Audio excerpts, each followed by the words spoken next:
श्री गणेशाय नमः। श्री जानकी वल्लभो विजयते। श्रीमद् वाल्मीकि रामायण 40वां सर्ग। सगर पुत्रों के भावी विनाश की सूचना देकर ब्रह्मा जी का देवताओं को शांत करना और सगर के पुत्रों का पृथ्वी को खोदते हुए कपिल जी के पास पहुंचना और उनके रोष से जलकर भस्म हो जाना। देवताओं की बात सुनकर भगवान ब्रह्मा जी ने कितने ही प्राणियों का अंत करने वाले सगर पुत्रों के बल से मोहित और भयभीत हुए उन देवताओं से इस प्रकार कहा।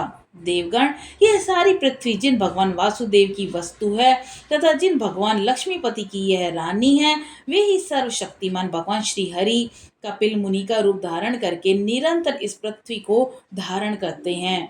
उनकी कोपाग्नि से ये सारे राजकुमार जलकर भस्म हो जाएंगे।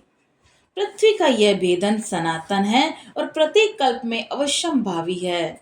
श्रुतियों और स्मृतियों में आए हुए सगर आदि शब्दों से ये बात स्पष्ट हो ज्ञात होती है। इसी प्रकार दूरदर्शी पुरुषों ने सगर के पुत्रों का भावी विनाश भी देखा ही है, अतः इस विषय में शोक करना अनुचित है। ब्रह्मा जी का ये कथन सुनकर शत्रुओं का दमन करने वाले 33 देवता बड़े हर्ष से भरकर जैसे आए थे उसी तरह पुनः लौट गए। अपने महात्मा पिता सगर की ये आज्ञा शिरोधार्य करके वे 60,000 राजकुमार रसातल की ओर बढ़े और रोष में भरकर पृथ्वी खोदने लगे। उस खुदाई के समय से ही उन्हें एक पर्वताकार दिग्गज दिखाई दिया जिसका नाम विरूपाक्ष है। वह इस भूतल को धारण किए हुए था। रघुनंदन महान गजराज विरूपाक्ष ने पर्वत और वनों सहित इस संपूर्ण पृथ्वी को अपने मस्तक पर धारण कर रखा है। काकुत्स वह महान दिग्गज जिस प्रकार थक कर विश्राम के लिए अपने मस्तक को इधर उधर हटाता था, उस समय भूकंप होने वाला था। श्री राम पूर्व दिशा की रक्षा करने विशाल गजराज विरूपाक्ष की परिक्रमा करके उसका सम्मान करते हुए वे सगर पुत्र रसातल का भेदन करके आगे बढ़ गए। पूर्व दिशा का भेदन करने के पश्चात वह पुनः दक्षिण दिशा की भूमि को खोदने लगे। दक्षिण दिशा में भी उन्हें एक महान दिग्गज दिखाई दिया। उसका नाम था महापद्म। महान पर्वत के समान ऊंचा व विशाल का एक गजराज अपने मस्तक पर पृथ्वी को धारण करता था। उसे देखकर उन राजकुमार को बड़ा विस्मय हुआ। महात्मा सगर के वे 60,000 पुत्र उस दिग्गज की परिक्रमा करके पश्चिम दिशा की भूमि का वेदन करने लगे। पश्चिम दिशा में भी उन महाबली सगर पुत्रों ने महान पर्वताकार दिग्गज सोमनस का दर्शन किया। उसकी भी परिक्रमा करके उसका कुशल समाचार पूछकर वे सभी राजकुमार भूमि खोदते हुए उत्तर दिशा में जा पहुंचे। रघुश्रेष्ठ, उत्तर दिशा में उन्हें हिम के समान श्वेत भद्र नामक दिग्गज दिखाई दिया जो अपने कल्याण में शरीर से इस पृथ्वी को धारण किए हुए था। उसका कुशल समाचार पूछकर राजा सगर के वे सभी 60,000 पुत्र उसकी परिक्रमा करने के पश्चात भूमि खोदने के लिए काम में जुट गए। तदंतर सुविख्यात पूर्वोत्तर दिशा में जाकर उन सगर कुमारों ने एक साथ होकर रोषपूर्व पृथ्वी को खोदना आरंभ किया।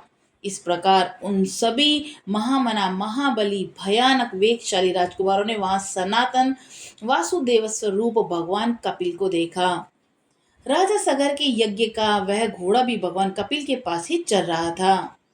रघुनंदन उसे देखकर उन सबको अनुपम हर्ष प्राप्त हुआ। भगवान कपिल को वह अपने यज्ञ में विघ्न डालने वाला जानकर उनकी आंखें क्रोध से लाल हो गई। उन्होंने अपने हाथों में खंती, हल, नाना प्रकार के वृक्ष एवं पत्थरों के टुकड़े ले रखे थे। वे अत्यंत रोष में भरकर उनकी ओर दौड़े और बोले कि अरे खड़ा रहे, तू ही हमारे यज्ञ के घोड़े को यहाँ पर चुरा लाया। दुर्बुद्धे, अब हम आ गए हैं, तू समझ ले हम महाराज सगर के पुत्र हैं। रघुनंदन, उनकी बात सुनकर भगवान कपिल को बड़ा रोष हुआ। उन्होंने उन रोष के आवेश में ही उनके मुंह से एक हुंकार निकल पड़ा।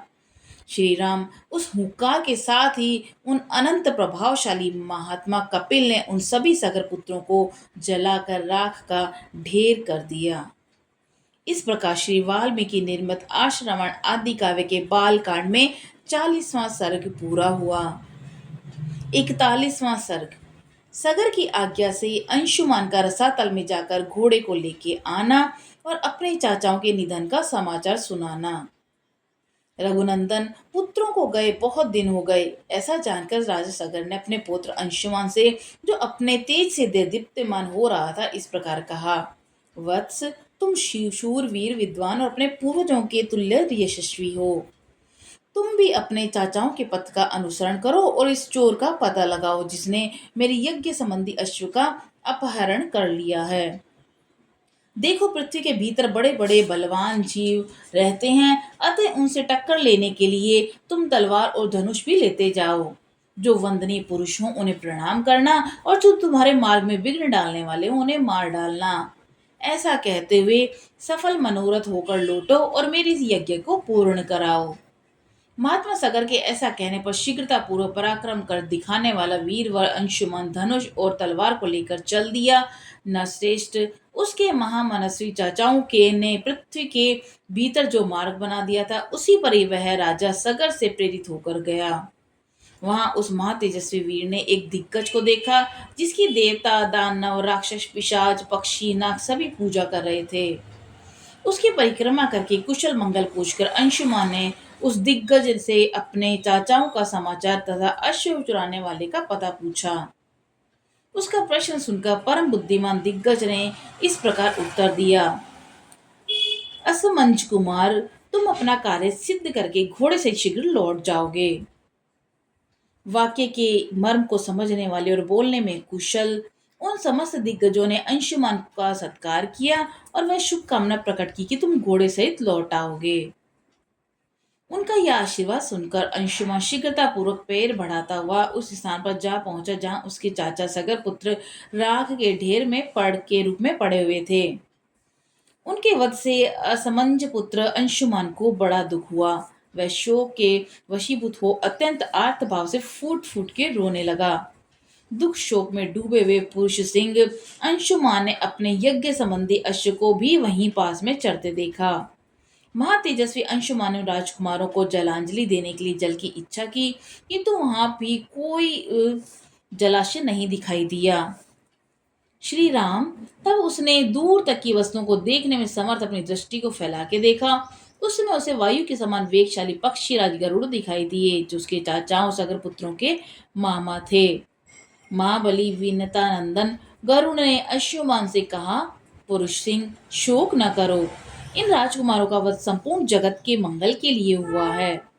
विद्वान अनंत प्रभावशाली महात्मा कपिल ने इन महाबली राजकुमारों को दग्ध किया है। इनके लिए तुम्हें लौकिक जल की अंजलि देना उचित नहीं है। नरश्रेष्ठ महाभाव, हिमवान की जो ज्येष्ठ पुत्री गंगा जी हैं, उन्हीं के जल से अपने इन चाचाओं का तर्पण करो। जिस समय लोक पावनी गंगा राख के ढेर होकर गिरे हुए 59,000 राजकुमारों को अपने जल से आप्लावित करेंगी, उसी समय उन सबको स्वर्ग लोक में पहुंचा देंगी। लोक कमनिया गंगा के जल से भीगी हुई वह भस्म राशि इन सबको स्वर्ग लोक में भेज देगी। महाभाग पुरुष प्रवर वीर, अब तुम घोड़ा लेकर जाओ और अपने पितामह का यज्ञ पूर्ण करो। गरुड़ की यह बात सुनकर अत्यंत पराक्रमी महातपस्वी अंशुमान घोड़ा लेकर तुरंत लौट आया। रघुनंदन यज्ञ में दीक्षित हुए राजा के पास आकर उसने सारा समाचार निवेदन किया और गरुड़ की बताई हुई बात भी कह सुनाई। अंशुमान के मुख से यह भयंकर समाचार सुनकर राजा सगर ने कल्पोक्त नियम के अनुसार अपना यज्ञ विधिवत पूर्ण किया। यज्ञ समाप्त करके पर पृथ्वीपति महाराज सगर अपनी राजधानी को लौट आए और वहां आने पर उन्होंने गंगा जी को ले आने के विषय में बहुत विचार किया, किंतु वे किसी भी निश्चय पर नहीं पहुंच सके।